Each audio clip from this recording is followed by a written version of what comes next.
love. Surrender to self-reservation from others who can and self. Blindness that touches perfection, but hurts just like anything else. Isolation, isolation, isolation.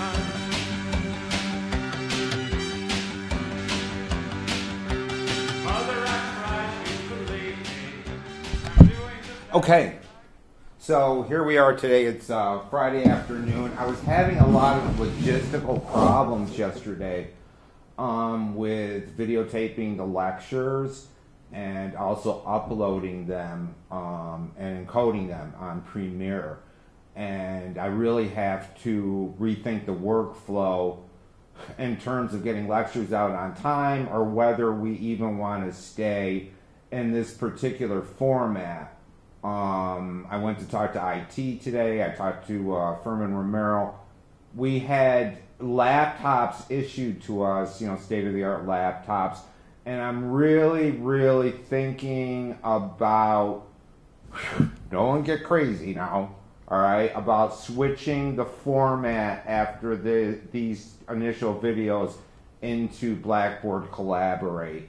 It looks like it's a lot more manageable. I can give all kinds of reasons why, but to do a video and to upload video, to encode the videos in Premiere and upload the videos is going to take a far greater amount of time than I had initially thought. I'm not totally opposed to continuing this format. It's just, we really got to take a wait. Like everything else going on in our lives right now, I think that we really have to take a wait and see attitude, and you will be amply informed of any kind of changes that we are going to make if we switch over to Collaborate or what have you. Everything will be there. One of the things I need to stress, though, is a lot of people did not make it to the classes where we were kind of laying down the foundation for what we were going to do. And it's even gotten as far as people telling me that they're not getting emails from the class. All right? So it's like we need to get that taken care of. If you're not getting emails at this point, it's a pretty significant bad situation. I mean, it's not like catching the virus, but you should be getting your emails for this class. Somehow people slip through the cracks. We had late ads, so make sure that I got your email. All right, get with a peer or get with whoever or contact me, because at this point you should be getting emails. All right. Before we start, I want to finish up with semiotics. I think it's important, and then I want to get into rhetoric and Berger's chapter on rhetoric and rhetorical analysis, and I want to start cruising through the chapters.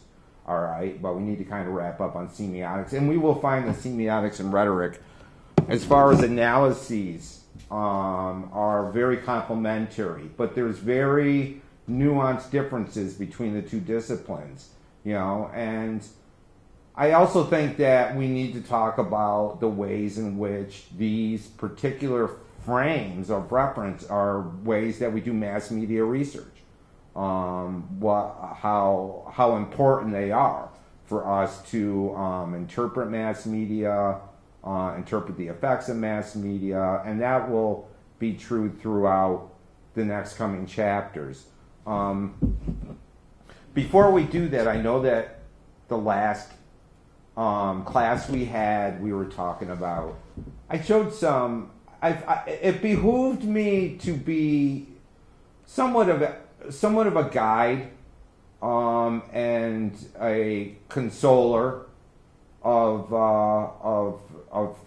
whatever negative emotions you might be having right now. I know that a lot of you are unsure, you're young, you're going through something that none of us have gone through before, and how does one navigate through this psychologically? How does one navigate through this economically, but also spiritually? And I wanted to just speak a little bit on a biographical note of some of the things that, or some of the people and some of the ideas that I have found that became lights for me in the tunnel when things were dark, when things were existentially dark for me.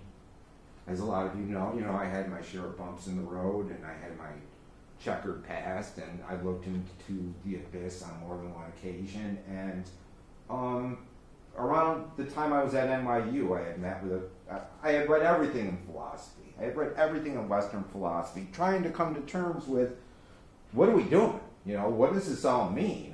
And what is life? What is going through all of Western philosophy, Eastern philosophy.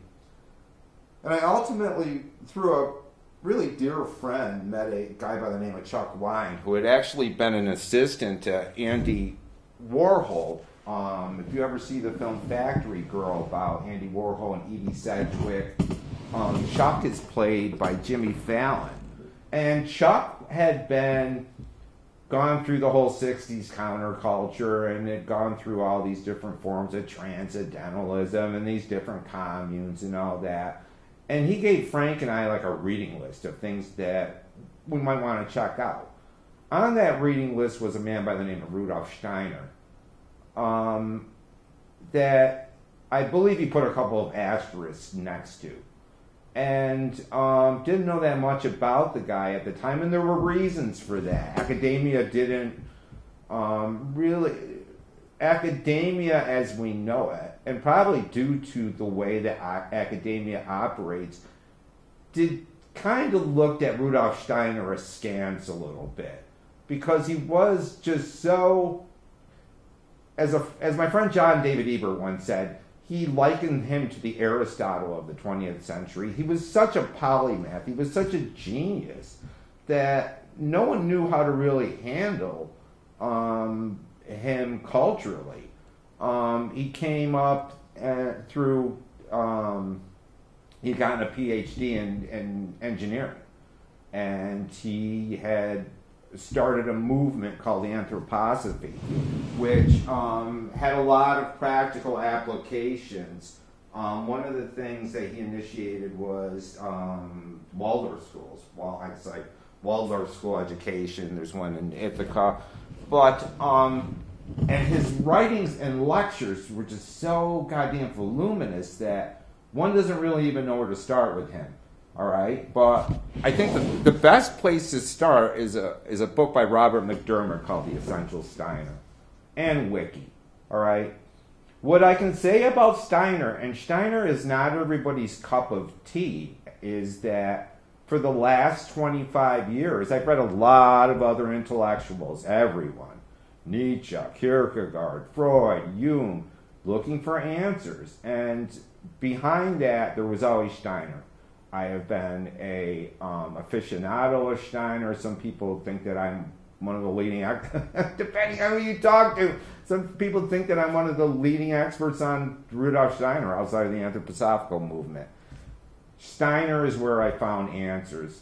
Steiner is where I found meaning. Steiner is where I found a light that started explaining to me a lot of what was going on in the universe, what was going on in my life, how things were working. And he was far from being one of those new agey Alan Watts, Cloud Cuckoo Land types. He was very, very academic. He was very, very concrete about things.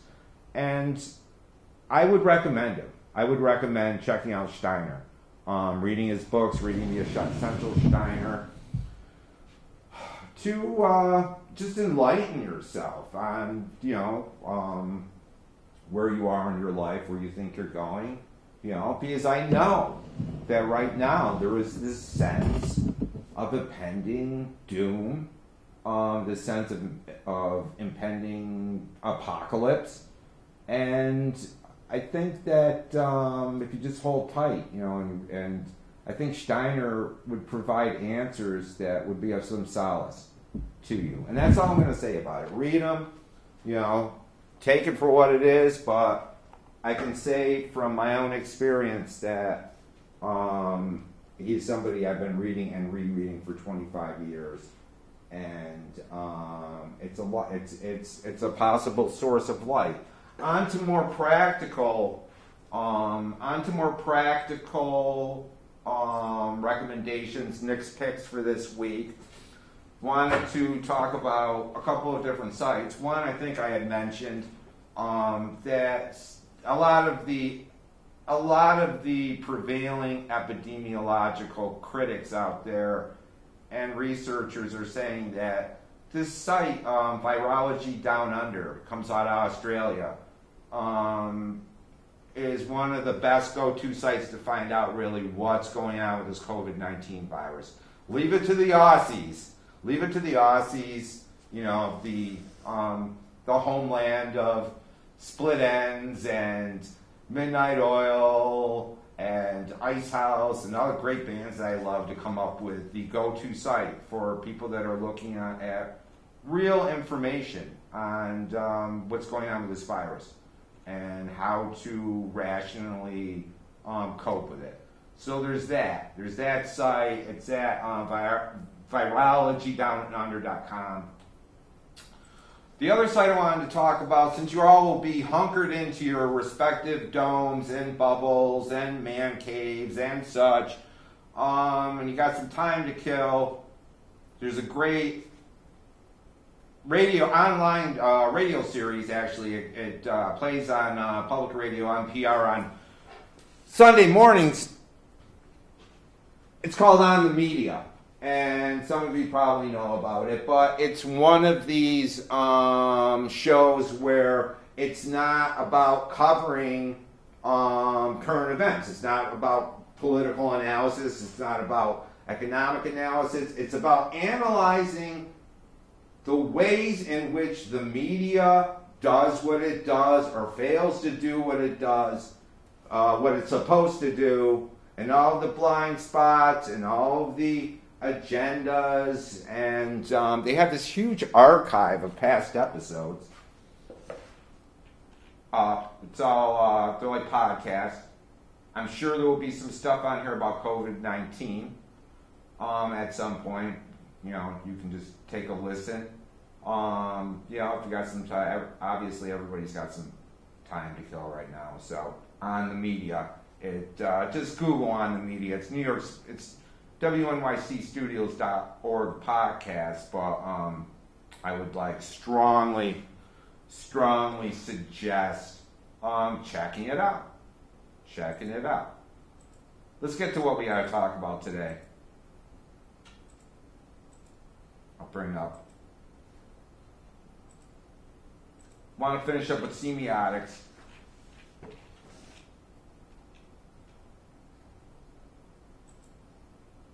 Bring us right where we need to be.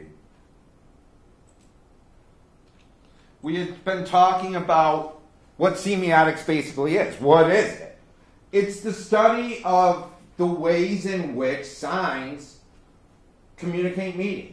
What is a sign? A sign is a very general term for anything that represents something else. That can be a sign, that can be driving down the street, a street sign. That can be a character in a film. A character in a film. That can be a symbol of some type that we use in our daily lives, you know. But semiotics wants to get to the ways in which meaning is created, shared, and transmitted, not only amongst people, but across generations. How truth and how bodies of knowledge, scientific research, archaeological archives, how all of this information continues to hold meaning over generations. And we had been talking about the different devices. We had talked about metaphors, similes, metonymy,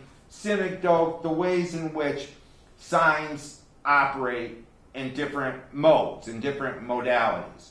And Berger quotes from a guy by the name of George Lakoff.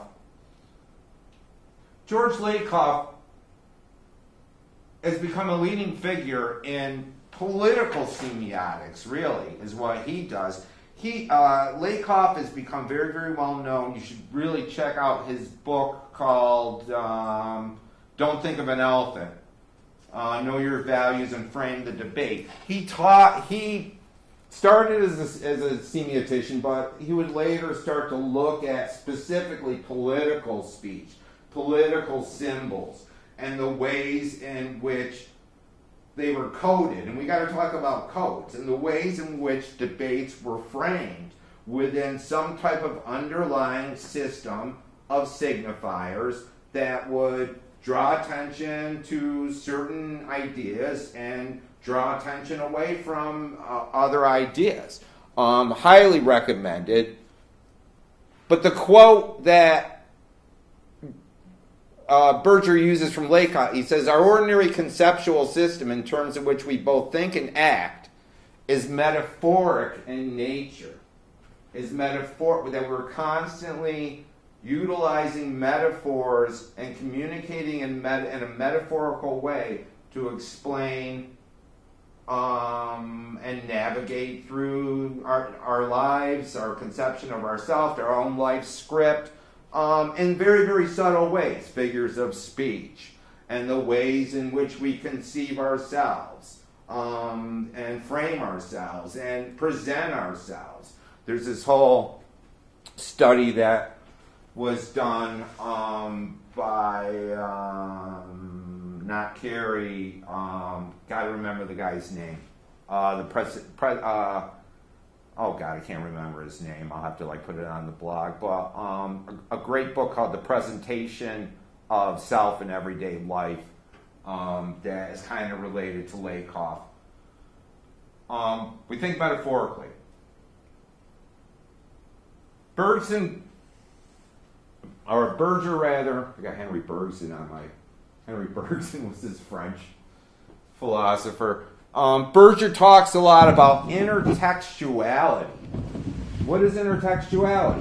Intertextuality is basically the ways in which meaning systems or media borrow from other meaning systems and or media. All right? This is where comedy comes from. This is where people draw from. And he uses as an example a commercial that you may or you would have been too young to see when it was initially broadcast. Macintosh Computers did a commercial for their new line in ironically it was 1984, during the 1984 Super Bowl, a commercial that spoofed George Orwell's great dystopian novel 1984, and that everybody was kind of it was kind of showed this dystopian nightmare where it was kind of like the Matrix. Everybody was looking at this screen, and this young blonde girl with a hammer comes running down the aisle and hurls, and she's in these red shorts, and she's perfectly tan blonde, and she just hurls this hammer at the screen, and it all smashes, and they all wake up, and it was Apple is going to change it's Apple's new line is going to change the future.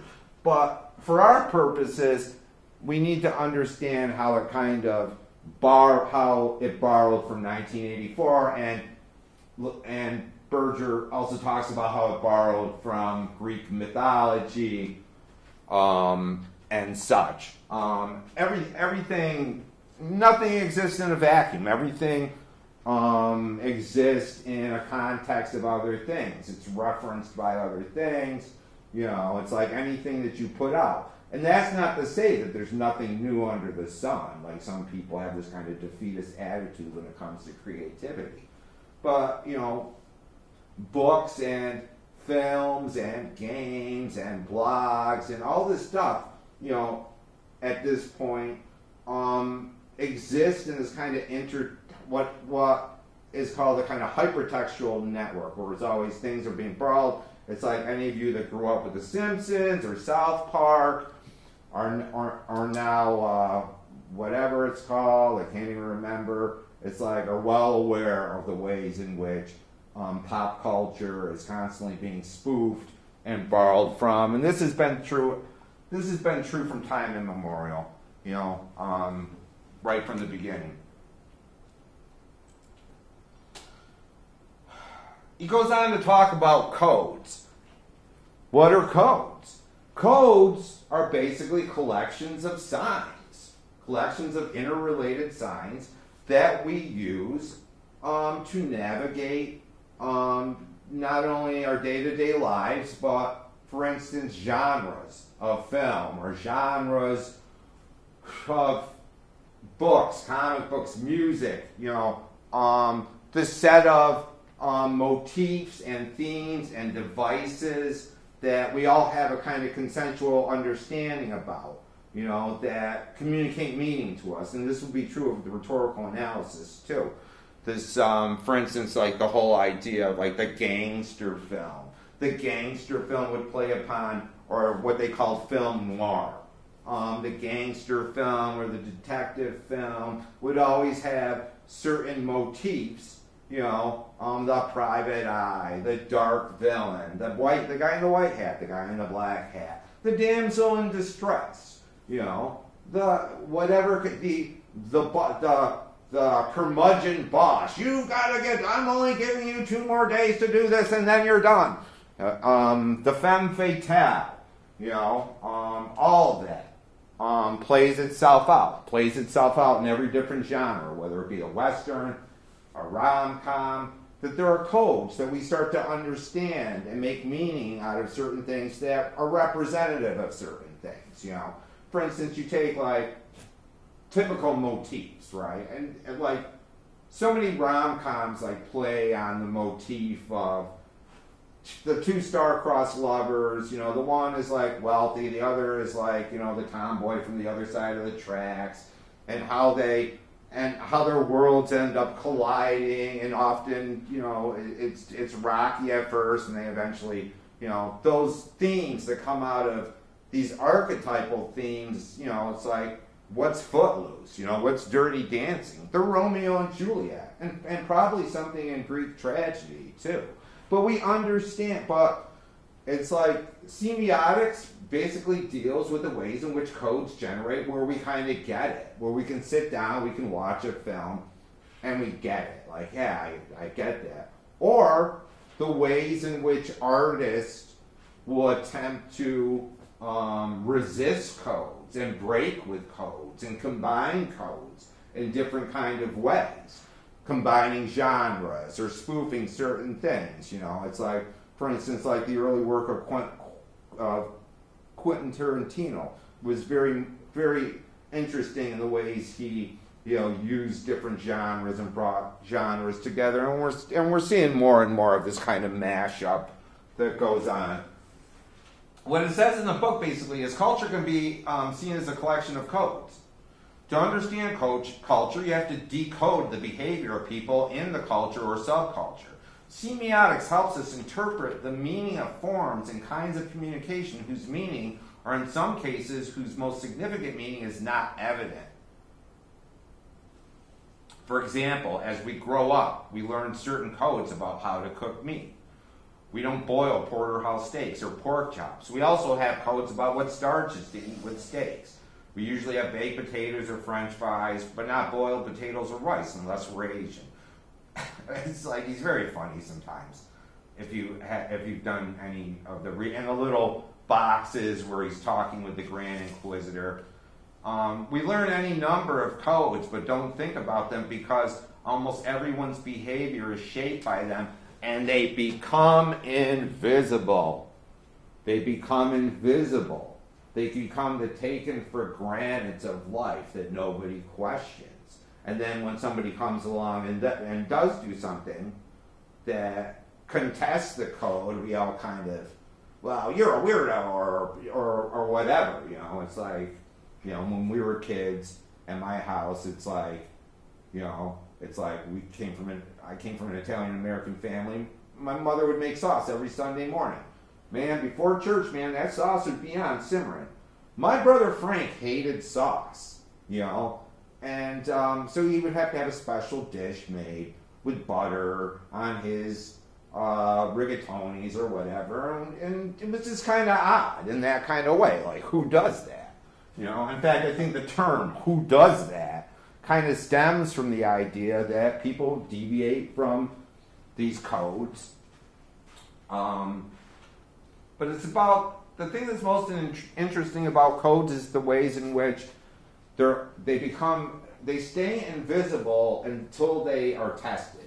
Or until they are broken. Martin Heidegger, the great German philosopher, had this idea. There was a German term for it, but for instance, he would always use the example of a hammer, a carpenter and a hammer. And you know, you're putting up a house, you're framing up a house, you're doing this and that, and you don't really pay attention to the hammer until you break the hammer. Once the hammer is broken, then this thing that is part of your environment becomes a problem. And then it kind of comes out, it is foregrounded as a problem that is usually normalized. And I think that is an exceedingly pertinent metaphor for what we're all going through right now, right? Our day-to-day waking up, going down, getting your stuff, getting your post toasties, you know, YouTubing Instagramming your friends, going to work. So much of this is being disrupted in a sense that what was normal is not normal right now. And we're all attempting to re-assimilate ourselves to a situation that is broken for all intents and purposes, like the hammer, you know. So our codes, I mean, even with the media, and even with politicians, and even with experts, and experts in the scientific community, experts in the economic community, everyone on the news and on the radio, there's a little bit of a kind of hapless kind of attitude to the discourse. People want to continue to sound competent, and yet there's this lingering sense of, God, we're like flying blind, and we're kind of making this up as we go along, and we don't know. We don't know what the what the correct terminology is. Buzzwords are being created, hashtags are being created as things go on. Flatten the curve. All these new terms are springing up, so that a new code even in our codes of behavior, this idea of distancing, due to the fact that the situation has become radically disrupted, the codes have changed. The codes of behaviors have changed. And generally, the psyche, our individual psyche and the collective psyche, doesn't like a lot of change really quick. So there's a lot of distress and there's a lot of anxiety, you know, and we don't know what the new normal is going to look like. We had talked a little bit earlier on about Ferdinand Saussure and Charles Sanders Peirce being the granddaddies of this movement, and attacked it in different ways, different yet similar ways, right? We talked about denotation and connotation. Saussure would say about language that language as such exists in a couple of different interrelated yet distinct realms of being, right? That, for instance, he used the French term langue for language, which basically meant the institution, the rules and conventions of language. Grammar, spelling, usage, right? Subjects, predicates, the ways in which a language operates. The overall structure of a language, for instance, if you were going to pick up, a book on Spanish, it would be a book on the lang aspect of it. the template for the ways in which the language would be used. Then he has this term language, language, which it's a little tricky here because he's talking about speech. He's talking about speech as a thing. All right, speech like language as it is spoken, as opposed to language as it exists in an English book, right? All the different idioms, the dialects, the slang, the patois, the ways in which we emphasize certain things and de-emphasize others, It's like, if you ever notice, if you've been around long enough, it's like at some point, the intonation of like female correspondents and journalists on the air started to all kind of be framed. Their statements started to sound like a question, and that became normalized. Listen sometimes, think about it. The intonations, and it's not just a female thing, but it seems to be like, ladies, just hang on, I'm on your side with this. But it seems like a lot of like female journalists and pundits use this kind of patois that has become normalized. That sounds to me as if everything is an interrogative. Statements are an interrogative. If you listen closely, you'll hear it. Maybe I'm crazy. The last stage is parole. Okay? This is not just speech, but this is the speaking act itself. What is coming out of my mouth right now, all right, is parole.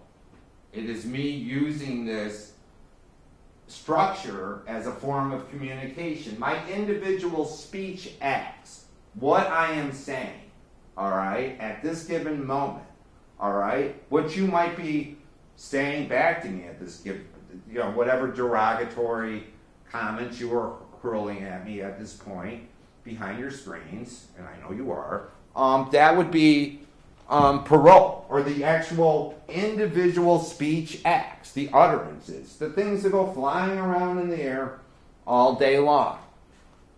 And so that's Saussure. A guy will come along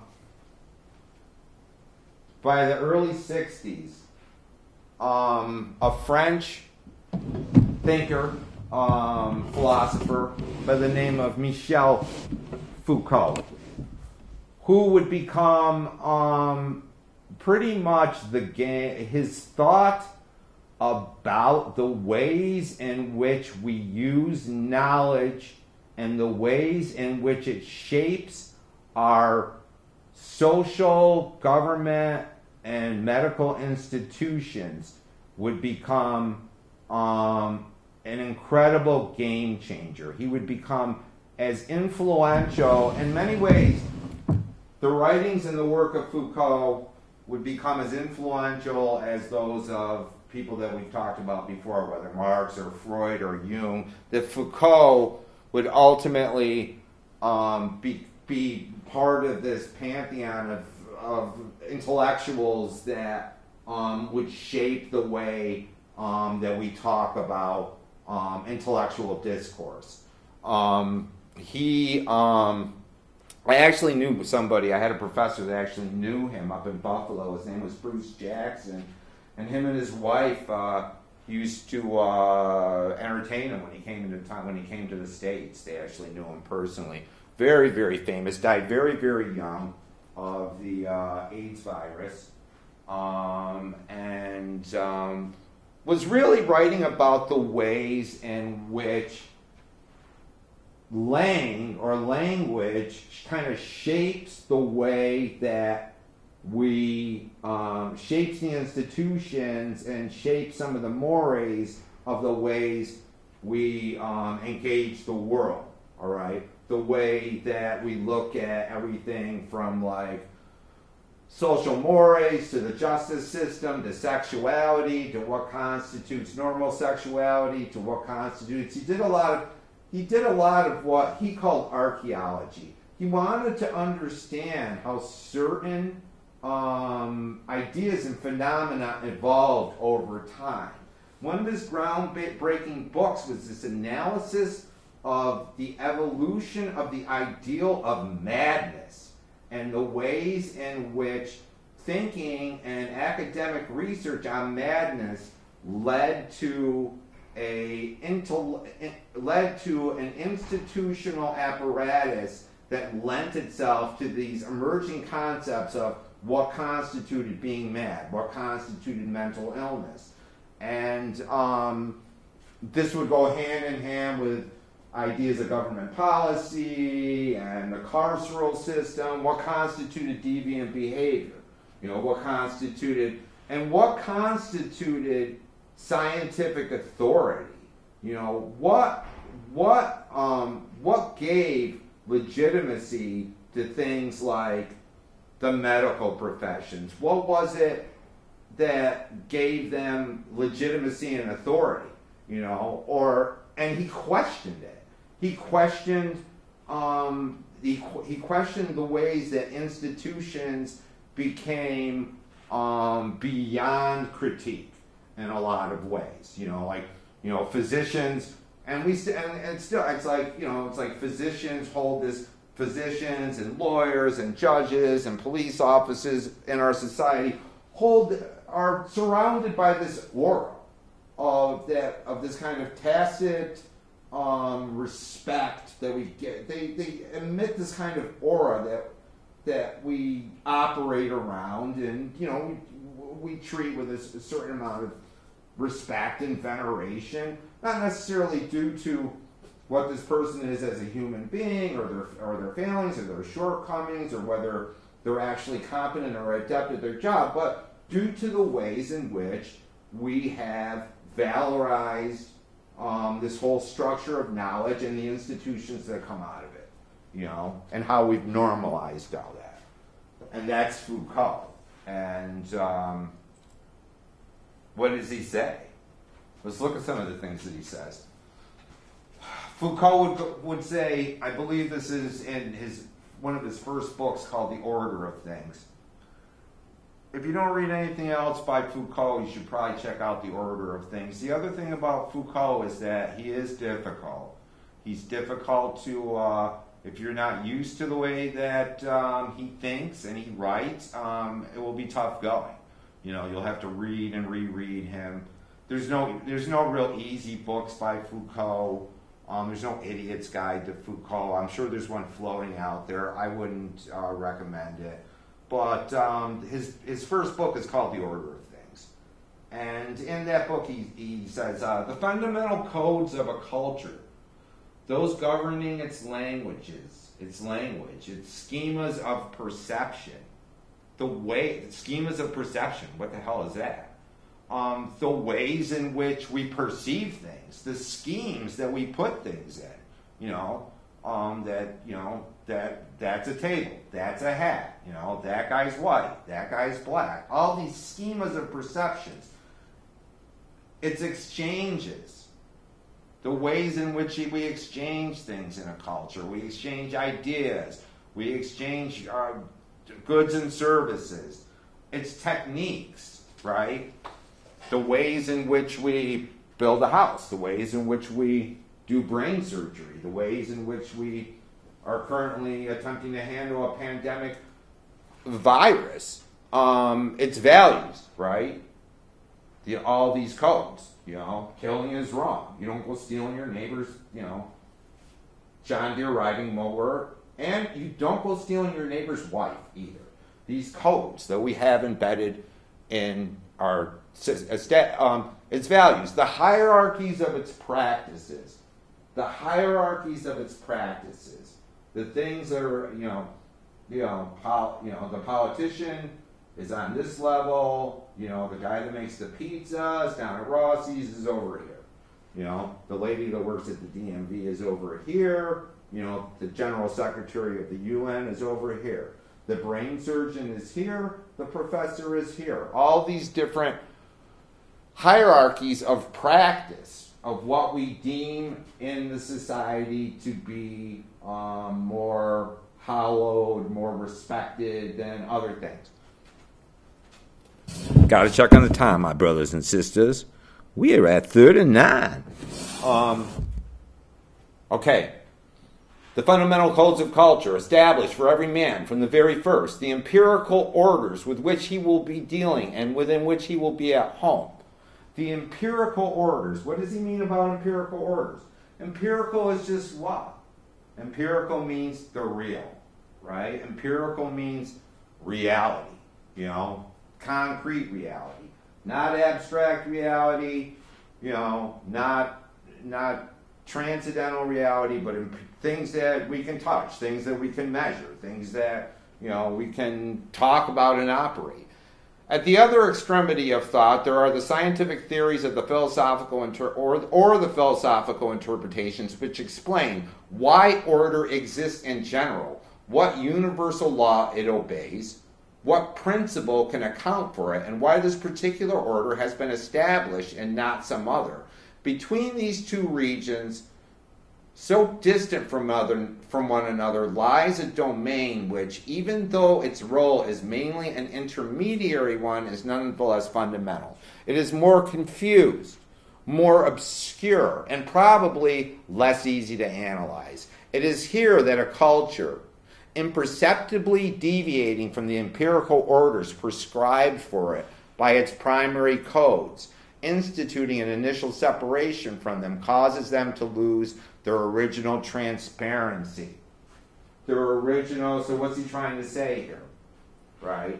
There are these orders, there are these rules and these codes, and there is this kind of no man's land where these codes are either questioned or never questioned. The whole idea of the broken hammer. The whole idea of something kind of being foregrounded. Let me get back because it's a long one. It is more confused, more obscure, and probably less easy to analyze. It is here that a culture imperceptibly deviating from the empirical orders prescribed for it by its primary codes, instituting an initial separation from them, causes them to lose their original transparency, relinquishes its immediate and invisible powers, frees itself sufficiently to discover that these orders are perhaps not the only possible ones, or the best ones. It is on the basis of this newly perceived order that the codes of language, perception, and practice are criticized and rendered partially invalid. What's he trying to say with this jumble of real 5-hour words? I think what he's trying to say is exceedingly pertinent from where we are right now with this situation with this pandemic virus. The things that had held society together, the global economic system, the systems of logistics and production and food procurement and personal safety and the entire medical apparatus is being strained to a breaking point where we are questioning whether there are other ways to do what it is doing. Because obviously, although it seems like it is desperately struggling to pick up some of the slack and deal with this problem, this unforeseen and extraordinary problem, it's cracking too. It's cracking, and the cracks might lead to fissures. And we don't know what this is going to look like. We don't know what it's going to look like.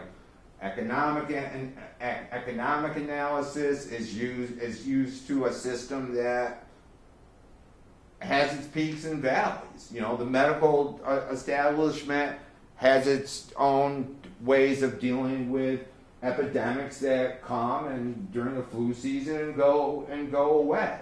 It's like the government system has a tendency of being able to make sure that everything is kind of running in a certain way, and that most of civic life is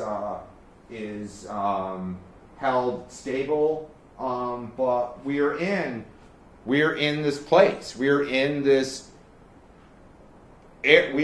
opportunity, perhaps, of questioning all of those things that have been institutions for so long and were the norm, and were the things that we hung our hats on every day and expected to be there.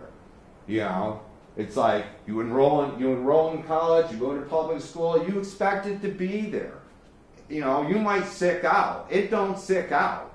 It's like you go to your place of employment. You expect the door to be open and the boss sitting there pissed off because you're late. All of these expectations and this normalization is being questioned and critiqued, and we don't know which way it's going to go.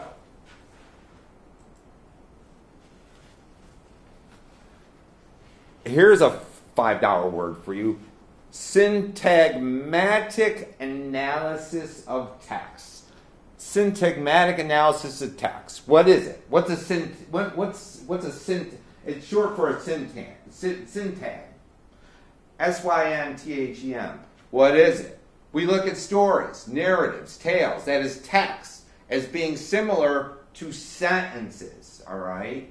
One sentence follows another. This lecture, I start with a sentence, I move on. It's like PowerPoints, It's like with at least a halfway competent, not me, but a halfway competent professor, one PowerPoint tends to follow another PowerPoint in a certain logical, building on a large logical and rhetorical way, building on certain, ideas, and leading to an overarching thesis. This idea of syntagmatic analysis is about looking at stories, narratives, or tales, text as being similar to sentences, except they're stretched out and made more complicated. Semioticians use the term syntagmatic analysis to refer to interpretations when we interpret something, when we interpret Romeo and Juliet, when we interpret 50 Shades of Grey, or Avengers Endgame, or Little Women, or Citizen Kane, whatever we are interpreting. Semioticians interpret using syntagmatic analysis to refer to interpretation that looks at sequences of events that give text meaning, in the same way that the sequence of words we use in a sentence generates meaning. The term syntagm merely means chain.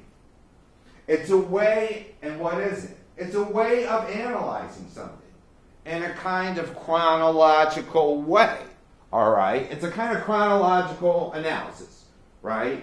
And it's the reason why we go and we lay down our $10 and we sit in a seat at Lowe's or wherever, and we sit there for 2 hours, and we don't get up and leave within 5 minutes because we don't know how it's going to go.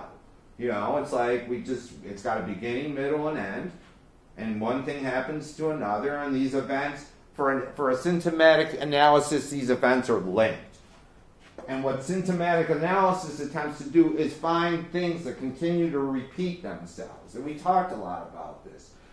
And it uses, as one of its primary and primordial sources, it uses the realm of folk tales and fairy tales and fables, and something that Carl Jung would also do with depth psychology, to understand the ways in which meaning gets created in our lives. It's like we can use syntagmatic analysis with all kinds of text, everything from like Cinderella to Star Wars, to the Lord of the Rings. Some texts are much more easily picked apart with this analysis than others, depending on how much they draw from traditional folklore. You can watch any show, and a lot of times it will kind of fall within these motifs that Berger will go on to look at, and you'll have this long list.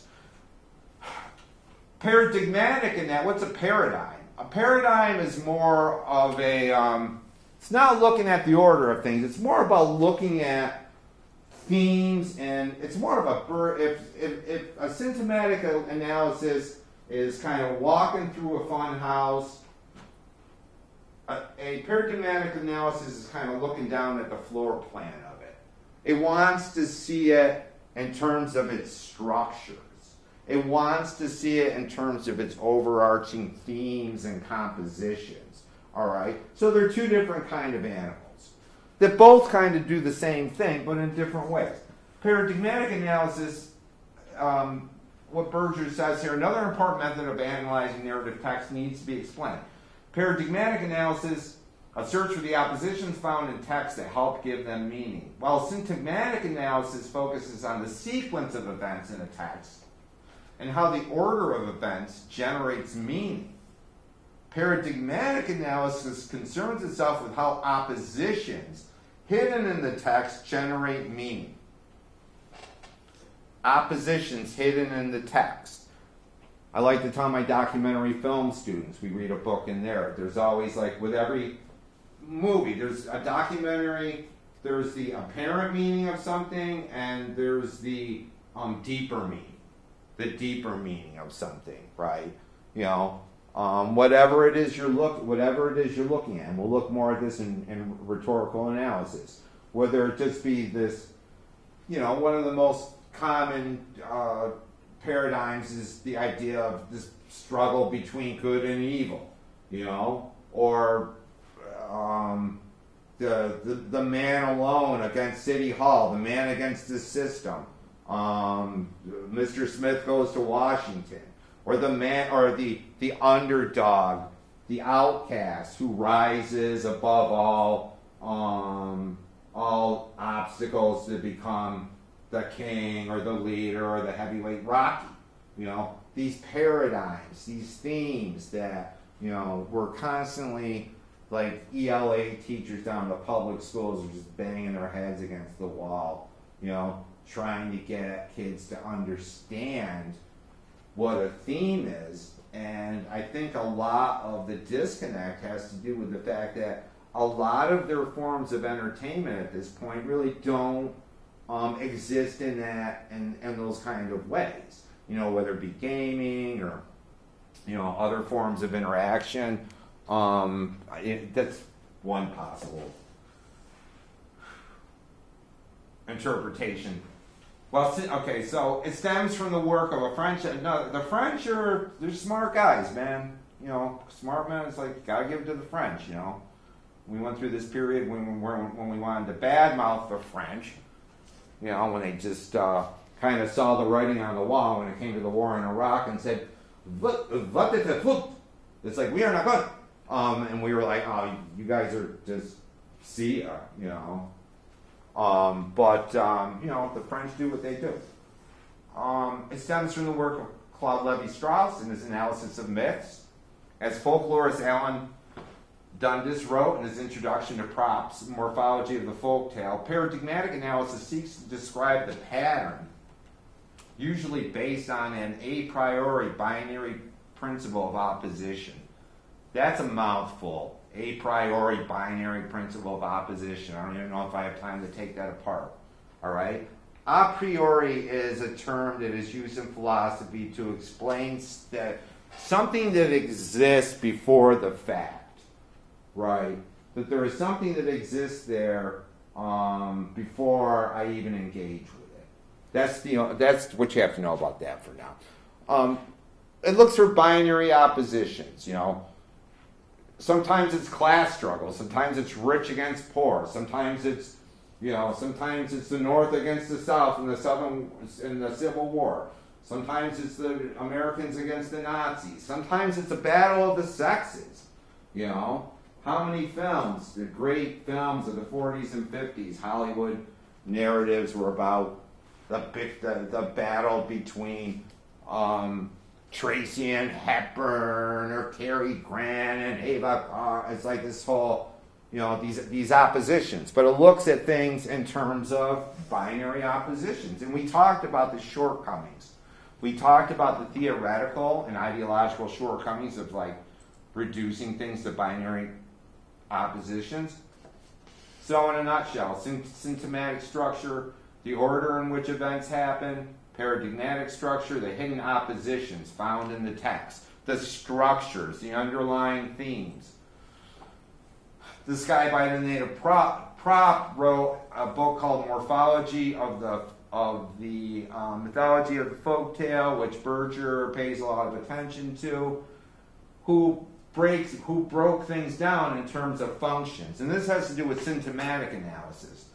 Broke things down in terms of the ways in which characters or events or places, scenarios, how they operate in a text, how certain characters play the role, whatever role they're playing to push the narrative along, or what they are representing in terms of a metaphor in the whole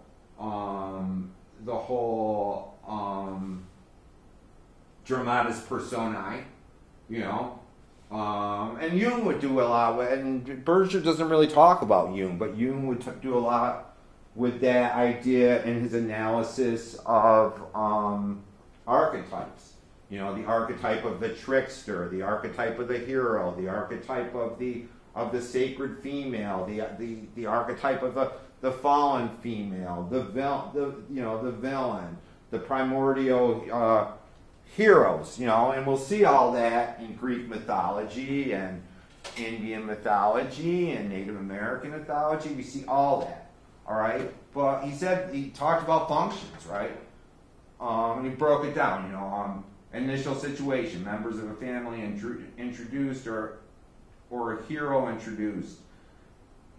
Absentation, one of the members of the family absents self from home. Interdiction, an interdiction addressed to the hero.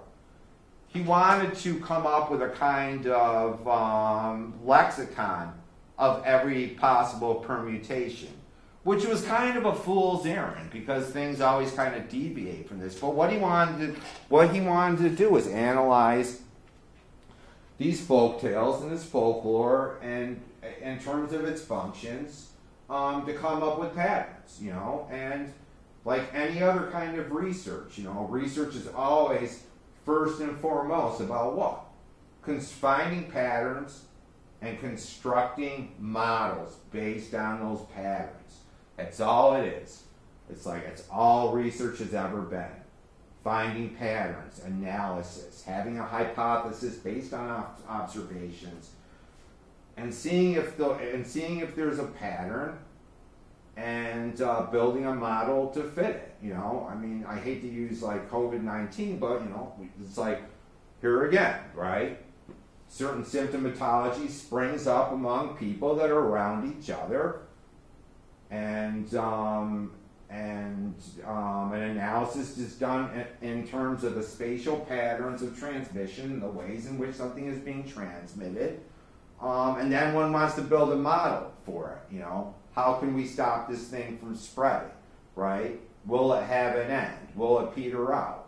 And this analysis, it's like that's all research. It's like whether you're looking at cultural text, whether you're looking at a film, whether you're looking at a contagion, whether you're looking at an ongoing situation like cancer or the war in the Middle East, it's always about doing research and attempting to find patterns and build a model and a possible solution when those patterns are problematic.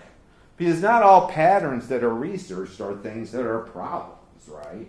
You know, certainly it's like, you know, there will be all kinds of sociologists doing research in the weeks and months to come on the ways in which people are acting collectively, the ways in which people are putting aside their own personal needs in order to operate more as a unit. You know, and we'll see that. You know, there'll be other sociologists and psychologists looking at the ways in which isolation in 2020 causes certain isms of whatever type. You know, we might see a proliferation of some forms of behavior, and you know, I know it's a dark subject, but we might see patterns of rising substance abuse, rising suicide, rising domestic abuse, rising child abuse, due to the fact that when you lock people up for a long period of time, they start to get freaking sick of each other. I got to watch the F word because I got to put this on kid friendly. So it's about just, so what was Prof trying to do? Just trying to find the elements, trying to isolate and come up with a lexicon.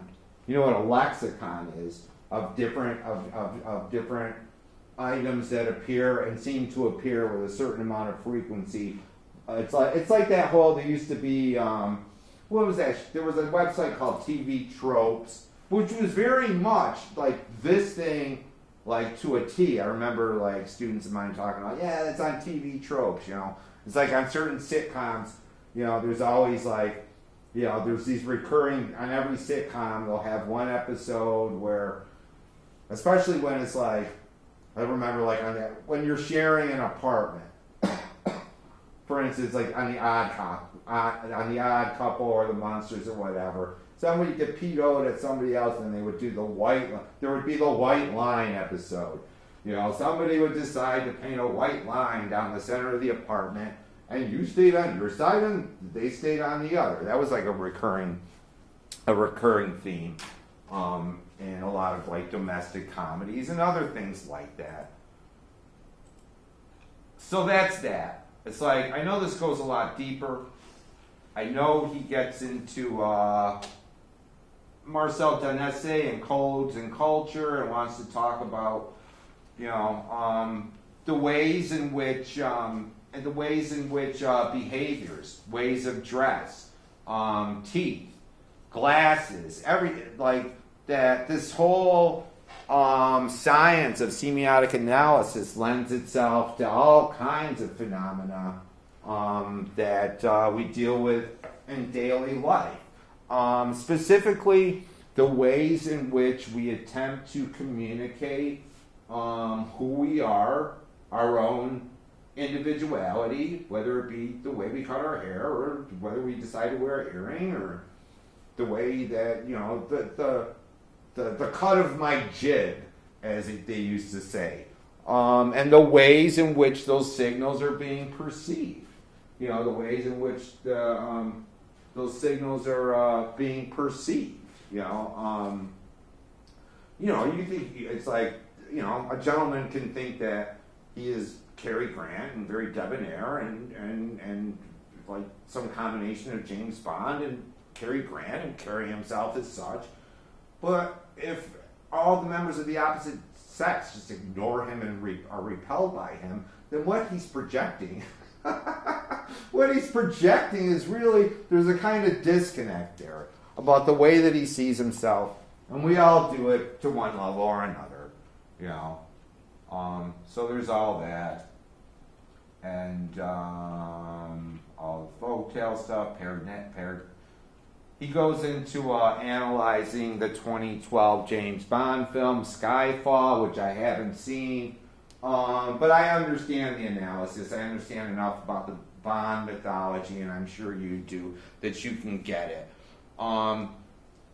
And then he starts to talk about how semiotic theory can be applied. That goes without saying. He gets into glasses, and he gets into, I think, like facial stuff, facial expressions, what facial expressions convey, what they don't. And remember, it's all codes, and it's all arbitrary.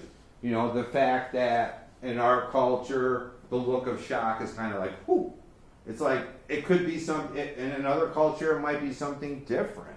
A lot of really interesting films and literature are about the ways in which cultures clash. The ways in which one culture's it's like, yeah, there's a lot of that too. Then he goes into this analysis of a show that you 19 and 20-year-olds, I'm sure some of you do, because you guys are just like all over everything. He gets into this show that was put out by the BBC years ago. It was a mini series, and it was kind of like this kind of Kafka-esque tale of man and society. It was called The Prisoner, and it starred a guy by the name of Patrick McGowan, and it became a cult series. But it was very much like The Matrix in a lot of ways. Actually, this guy kind of wakes up, in this like dystopian society in this village, where there's something going on. He's not sure. He can't remember what happened beforehand, but everybody's got a number, and ostensibly the village is a prison of some type. He is a prisoner in this village, and his goal throughout the 13 odd episodes is to find out who's at the center of it, who's the puppeteer, who's pulling the strings, and it ends really weird. The last episode, if you ever get a chance, hunker down in your COVID-19 free bunkers, and if you still have, if network, if the infrastructure still holds up and we still have internet, you might, I think it's on Netflix, you might want to check it out. You may or may not be into it. People either love it or hate it. I was kind of lukewarm about the whole thing. And the time that I have left, which is like not a lot of time. Bonjour, what's the glasses? There's going to be a lot of gaffes in these. There's going to be a lot of guffaws and gaffes and all that. We are at 1:05. We got 10 minutes left. Rhetorical analysis. He starts with a couple quotes, as he usually does. He says, rhetoric may be defined as the faculty of observing, in any given case, the available means of persuasion. Means of persuasion. All right? How do we use media, whether it be language, whether it be painting? A lot of advertising has to do with it. But this idea, rhetoric is different from semiotics in many different ways, and in many ways it's the same. But we'll get to a more operational definition of rhetoric as we go along. But it's really about, and it goes back to Aristotle, who wanted to codify all this stuff, the great Greek philosopher, and writes a book called The Poetics, all right, which was supposed to be like the rule book for everything that you could or could not do with art, and as high and as full of itself as it was, it's like how can you write a manual for art? A lot of people keep on referring back to his writings because he was very, very brilliant from his time, and a lot of what he had to say was very applicable in this kind of primal, universal way that was applicable. Why do we keep digging these guys up? Obviously, they had something to say that was apt, that continues to be applicable to our own situation. But this is not a function of any other art. Every other art can instruct or persuade about its own particular subject matter. For instance, medicine, about what is healthy and unhealthy. Geometry, about the properties of magnitudes. Arithmetic, about numbers. And the same is true of the other arts and sciences. But rhetoric we look upon as the power of observing, the means of persuasion on almost any subject presented to us. And that is why we say that it is technical in character. Why does he say technical? We'll talk about that. Because it has to do with, it's not, if semiotics is about signs and the way things express their meaning, I would say that rhetoric is about the ways in which things allude to something or make a case for something or point to an argument in some way or another. It's not always but we'll see that the definition of rhetoric from the ancients was always this idea of debate, of classical debate in the Socratic sense. Here we have Plato and Aristotle going at it, and Raphael's School of Athens, which I used to have this beautiful framed portrait of, and I don't want to talk about how I lost it.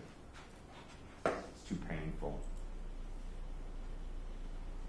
Greek society, and this would go on into Roman society and even into the medieval ages, had this whole idea predicated on the 7 liberal arts, and rhetoric was one of them. The 7 liberal arts, which had this kind of mystical aura around it because of the number 7. We got to remember 7, for the ancients always represents something, even in the Bible. I've been going back and reading Rudolf Steiner's lectures on the Book of Revelation. It's very interesting how often the 7 springs up. But for the ancients, the 7 liberal arts were basically those arts which constituted civilization, civilization as such. And also those in the Athenian schools of Periclean Athens or Socratic Athens, these would be the things that, those who would enter into school would have hit over their heads, really. Math, geometry, music, astronomy, logic, rhetoric, and grammar. All right? So rhetoric has always been held in this kind of esteem as being one of these 7 great liberal arts. Berger goes on to take a look at a book that was written in 1971 by Wayne Booth that kind of wanted to rethink what rhetoric was and what rhetorical analysis was. And all these are going to come out as PowerPoint, so I know it's hard to... He says, if all good art has no... He says, this is interesting, if all good art has no rhetorical dimension, as many have argued, then the, quote, rhetoric is left to those who will use it for the devil's purpose. How much better it would be if we could develop a way of understanding how great literature and drama does, in fact, work rhetorically to build and strengthen communities. So what's he trying to say? Right out of the gate, in a very egghead way, he's attempting to make a rhetorical argument for the idea that rhetorical analysis is a lot more useful than just looking at, for instance, the argument that Mark Antony makes in Julius Caesar, or the debates going on between, Biden and Trump, or Biden and Sanders, and all these other, elder statesmen. Some of them are older than others. Reading War and Peace, or seeing King Lear does change the mind. It enacts this change in our thinking. Just as reading Justine or taking a daily dose of TV fare changes minds. A movie like The Graduate, the great Mike Nichols film, if you've never seen it, Dustin Hoffman, you may appreciate it, and Bancroft, both depends on commonplaces shared much more widely than our slogans of fragmentation and alienation would allow for, and strengthens the sharing of those commonplaces. Like The Midnight Cowboy, another great 70s film, Oscar winner, with John Voight, or Easy Rider. It can be said to make a public as well as finding one already made, that these films create aficionados or people of similar thought, or cults of certain in the best possible. When I use the term cult here, it's like when something becomes a cult favorite or a cult classic. It tends to do that in a way in which it kind of becomes an awakening experience, for instance, for adolescents, or it makes you see the world in a different way. He wants to talk about rhetoric in this wide of a context. We don't have a lot more time. We'll start back up with this Wayne Booth when we come back. just a heads up, it's like things are looking like, if anything, these lectures will, if I'm going to keep on doing these on video, they're not going to be done here. They'll probably be done from home. I don't necessarily know if I want to stay with this format for the reasons that I discussed at the beginning of the class. All right, but I do expect you, it's like things, well, I don't know if, just a heads up, I don't know if we're going to be able to do the Jerry Smith thing here. However, Blackboard Collaborate does seem to have a lot of bells and whistles that would make, for instance, us bringing in a guest, still doing our guest speakers from out of town, a la Arthur Berger, feasible. All right? So I guess we're all just hunker down, just wait. We're all kind of in a state of not knowing. All right? But more will be revealed. So take care of yourselves, guys. Really.